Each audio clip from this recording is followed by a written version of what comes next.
natural at all. And second of all is that in our country here, we cannot really separate bilingual movement from its historical roots, and it is rooted in other important political movements, such as the movements for the equality of educational opportunity, affirmative action. So it's very important to really think about it that way, because when we are talking about systemic oppression, it very much applies to English language learners, because throughout history of this country, the languages other than English were marginalized, and it is the systemic issue.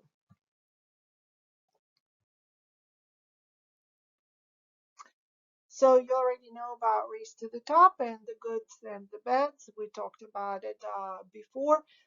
So Race to the Top was part of the Recovery Act of 2008, but came out in 2009. So some of the federal funding not just went to the restoration of economy after the default, but also towards education. There were four different conditions under which states and school districts could receive that funding. I pasted only one of them here because this is something that's pertaining to English language learners.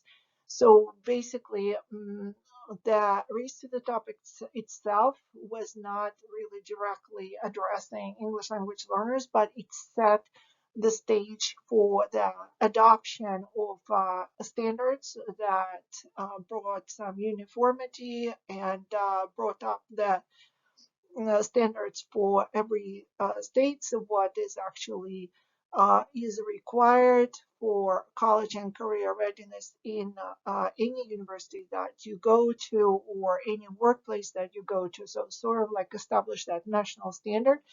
And although it was still accountability through high state testing, like in No Child Left Behind, it's basically integrated that clause that the standards of education, they equally apply to English language learners and students with disabilities, which basically set the stage for making sure that the support for those groups is adequate to bring them to the standards that apply to all learners in our country. So that was really the historical importance of it. Common Core standards, we we're we've all lived through it. We are still living through it in some of the states, because basically under the Elementary and Secondary Education Act flexibility legislation that came out in 2011, the states were allowed to either adopt Common Core as their standards for education, or there are other two basically accreditation bodies that have their own standards and that meet the federal criteria. So the states were given that choice, and the legislation itself is very important, because it basically, what it says is that the standards such as Common Core exist for all students. So everybody needs to be brought up to that certain standard, right? But for English language learners, uh, they are separate. They should be basically the separate supports that is achieved through ELP standards that correspond to those college and career readiness standards. So basically, the schools were now federally obligated to bring all of the learners, including English language learners, to the level that is set by the standards that meet federal criteria. So the major concern here is that many state plans eliminated tracking the achievement of English language learners as a separate subgroup because basically they lumped everybody in that lowest quartile, so the lowest 25%, and they lumped everybody into that super subgroup of at-risk students. So mm, they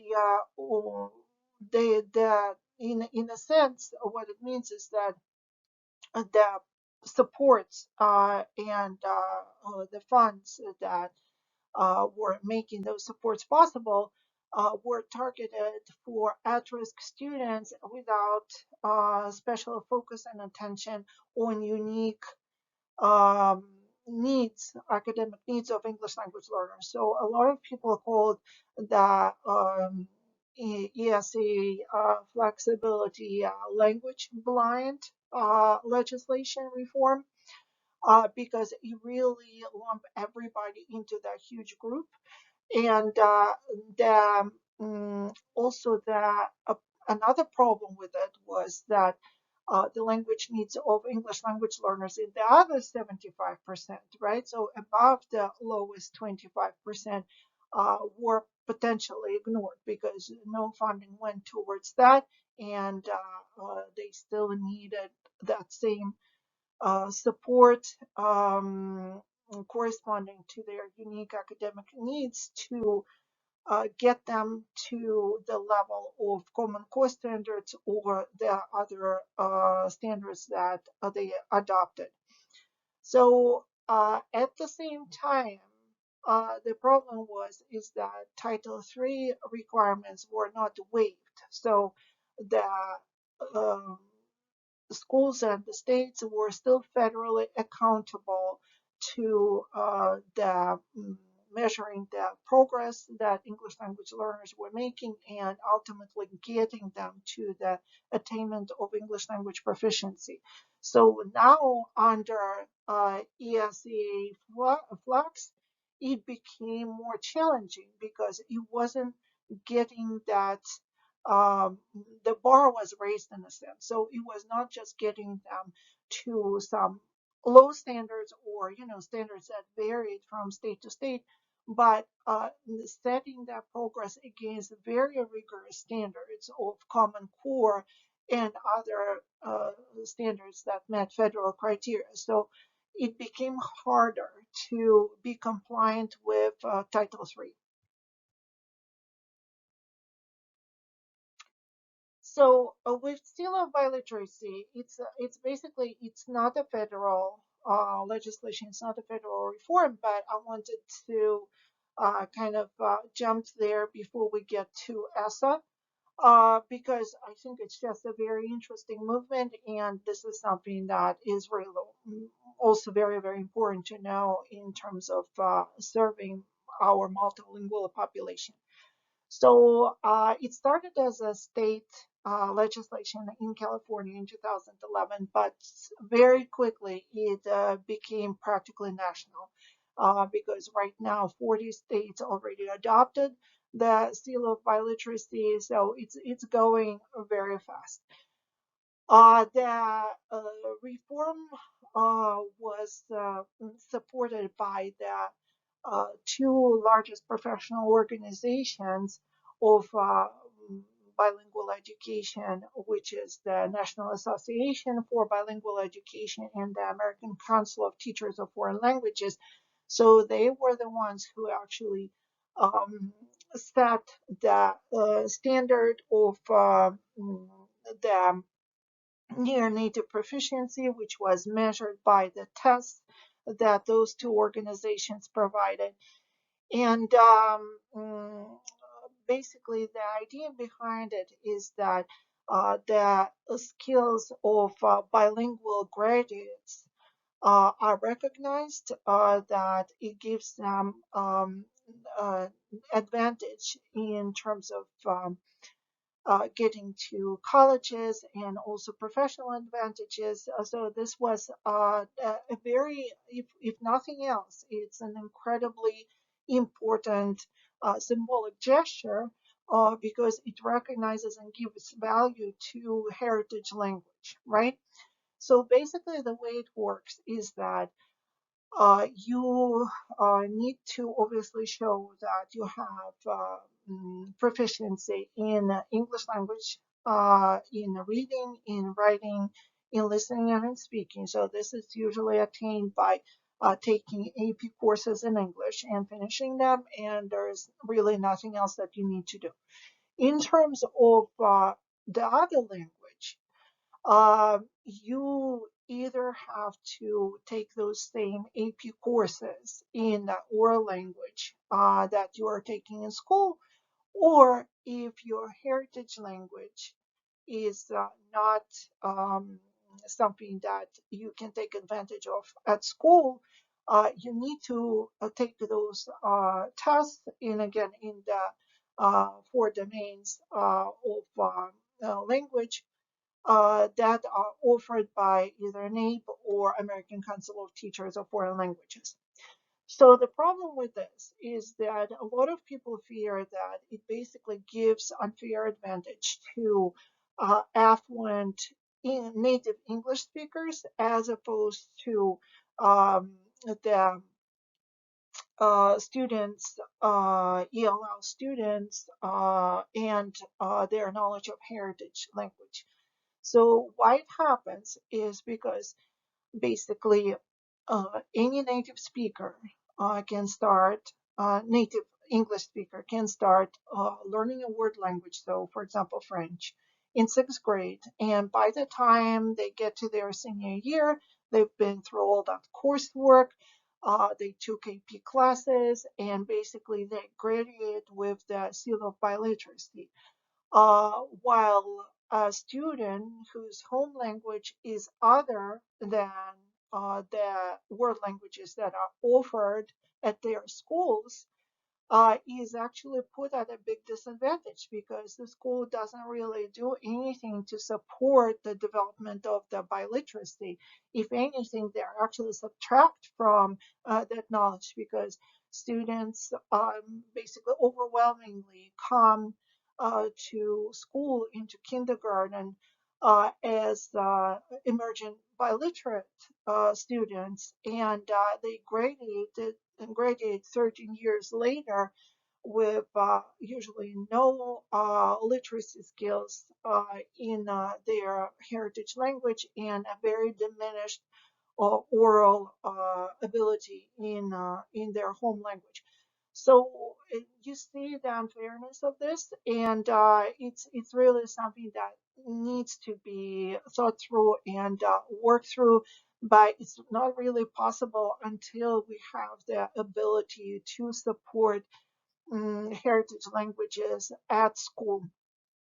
So um, but I mean the good obviously the great advantage of it is that some students can through extra work show that knowledge of their heritage language, or maybe their heritage language is one of the languages that's offered at their school. And the most important thing, it's really puts emphasis on the value of having a different language, which I think is a very important because you see that great shift from the deficit perspective on knowing home languages to really finally supporting by action what research has been telling us for the last 40 years is that being multilingual gives great cognitive advantages, and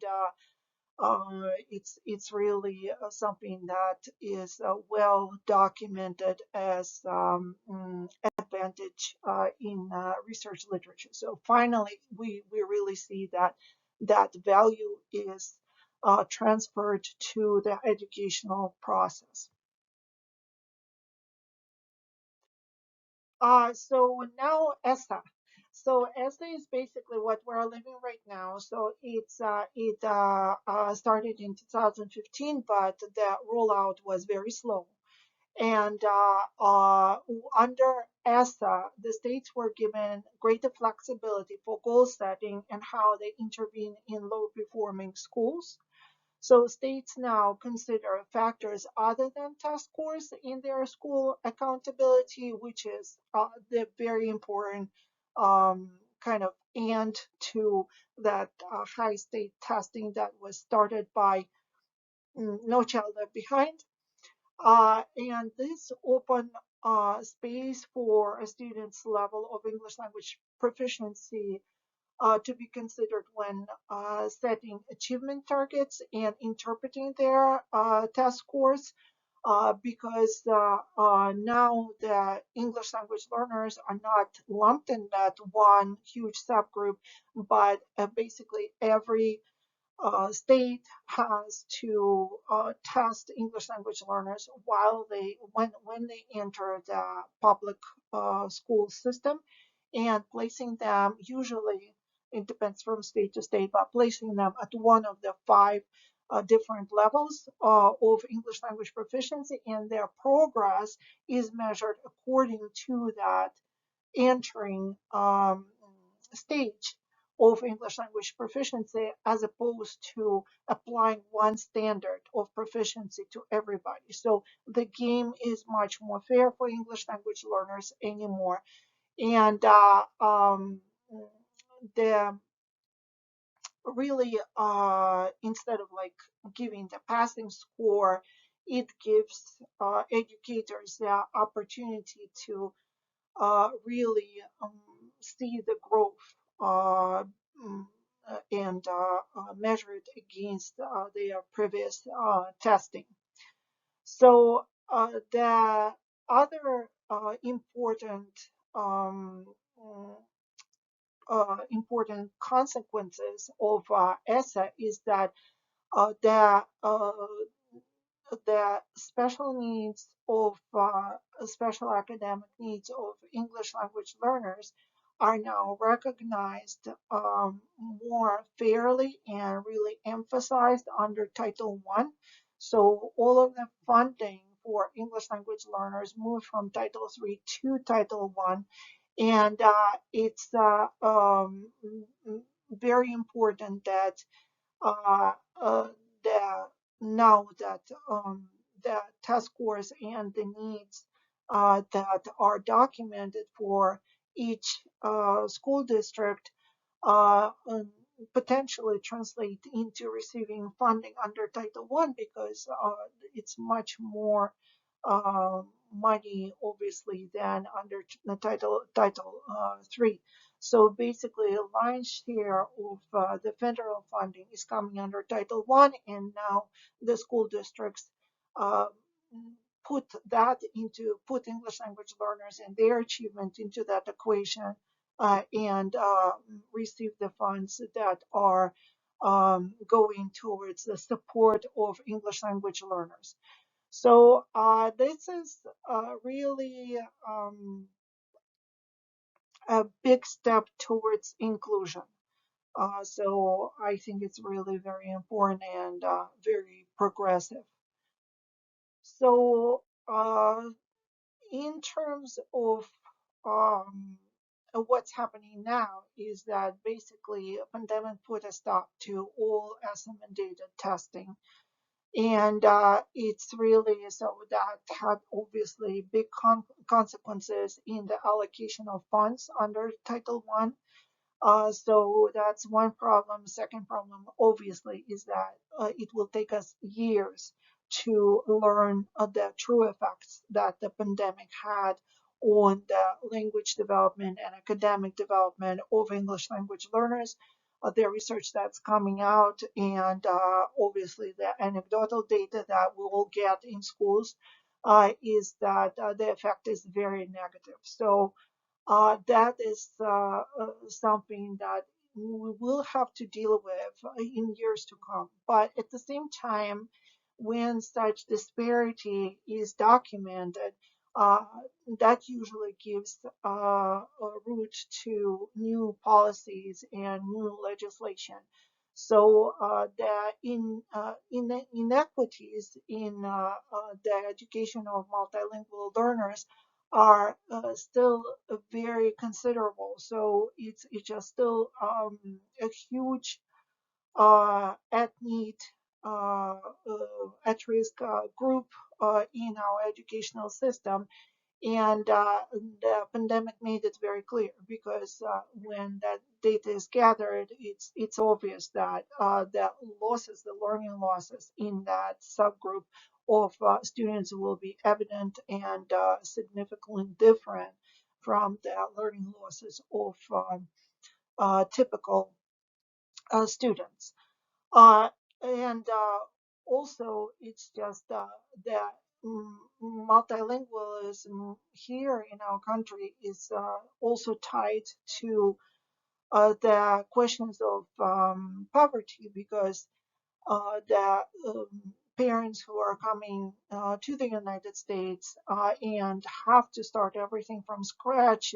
Their higher education, their diplomas are not taken here. They have to start everything from much lower positions, much lower pay, and so on and so forth. That and not to mention refugee, obviously refugee population, that all really has a negative impact on the financial welfare of the families. And one of the problems that we saw during the pandemic is that multilingual learners, like any at-risk students, they had inadequate access to technology and Wi-Fi. So a lot of learning loss can be attributed to that as well. So, and also, basically, not much is done right now in terms of effective models for the bilingual family engagement. And in order to really support multilingualism as opposed to simplified literacy, is that if you know it, that's great, we'll award it. If you don't, then that's there is not really anything that we're doing to support your heritage language. So it's obvious that the support of heritage language needs to happen through family involvement, and we need those effective models for biliterate family engagement.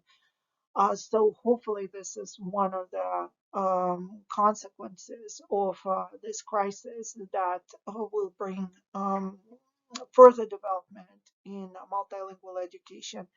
And we see already that there have been so many instructional innovations that and also technological innovations that helped English language learners. And more often than not, that's just done through enthusiasm and passion of individual bilingual teachers or just classroom teachers. But hopefully that will again open a new venue for the development of focused instructional supports for English language learners. So that's it in the nutshell. So I hope that that will be helpful in really seeing the progression of bilingual education in this country.